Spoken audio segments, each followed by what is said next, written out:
दसऱ्याच्या मुहूर्तावर अश्वपूजनाचं देखील एक पौराणिक महत्त्व आहे आणि ह्या महत्त्वानुसार या ठिकाणी जे आहे जळगावमध्ये आज प्रमोद बराटे या कुटुंबियांच्या वतीने जे आहे अश्वपूजन सोहळा हा पार पडलेला आहे।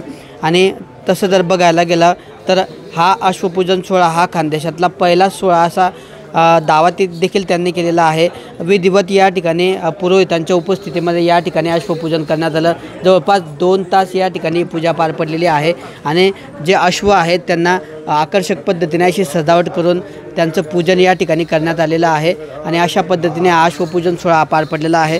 नेमकं याचं महत्त्व काय आहे, अश्वपूजन सोहळा ज्यांनी या ठिकाणी हा साजरा केलेला आहे ते प्रमोद बराटे आपल्यासोबत आहेत। काय सांगणार दादा, पहिल्यांदाच असा हा अनोखा सोहळा या ठिकाणी पार पडतो आहे, नेमकं याचं महत्त्व काय आहे?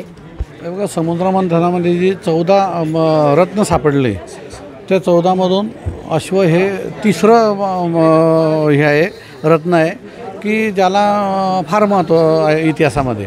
आणि अश्वपूजनचं एक अजून चांगलं महत्त्व आहे की आपली वंशावळ कधीच थांबत नाही। जो आपल्याला काही प्रॉब्लेम येतो तो वंशावळीच्या याच्यामध्ये कधीच आपल्याला तो प्रॉब्लेम येत नाही असं इतिहासामध्ये लिहिलेलं आहे। आणि आपल्या इथे जे महाराज ज्यांनी पूजा केली त्यांनीसुद्धा त्यांच्या प्रवचनामध्ये सांगितलं। अच्छा, नेमके किती अश्व आहे आपल्याकडे, किती दिवसापासून आपण त्यांना सांभाळतोय आणि आज आपण त्यांचं पूजन कशा पद्धतीने केलं आहे? नेमकं आपण माझ्याकडे साधारण 2 ते 2.5 वर्षापासून घोडे आहे।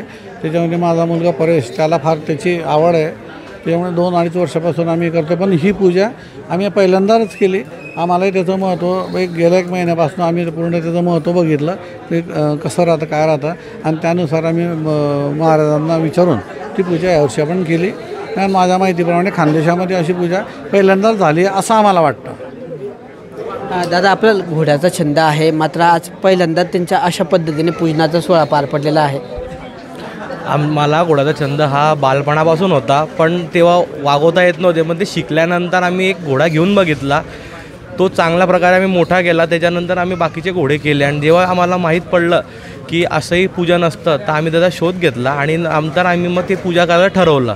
पण त्यानंतर आज आम्ही दसऱ्यांदा पहिल्यांदा आमच्या घरी अश्वपूजन हा कार्यक्रम केलेला आहे। आकर्षक सजावट वगैरे केली, त्याची कशी पूजा पार पडली? आम्ही याची आकर्षक सजावटी म्हणजे आम्ही इथं 6 जणांचा घोड्यांना सजवण्याकरता आणि सकाळी 10 वाजता आम्ही ती पूजा केली आणि आता होम असतो, तो होम पूर्ण होईल आणि त्यानंतर घोड्यांची पूजन झाल्यानंतर त्यांना नैवेद्य खाऊ घातल्यानंतर घोडे आज आराम करतील। तर अशा पद्धतीने ह्या अश्वपूजनाचं जे आहे एक आध्यात्मिक आणि पौराणिक असं महत्त्व आहे आणि त्या महत्त्वानुसार आज या ठिकाणी जे बराटे कुटुंबीय आहे यांच्या वतीने आज जळगावमध्ये जे आहे ते अश्वपूजन सोहळा पार पडला। तब्बल 2 ते 2.5 तासापर्यंत पुरोहितांच्या उपस्थितीमध्ये मंत्रोपचारामध्ये हा अश्वपूजन सोहळा पार पडला आणि खानदेशात पहिलाच असा अश्वपूजन सोहळा असल्याचा दावा त्यांच्याकडून करण्यात येत असून या अश्वपूजन सोहळ्याची जी आहे जळगावमध्ये एकच चर्चा रंगल्याचं पाहायला मिळतं आहे। किशोर पाटील, TV9 मराठी, जळगाव।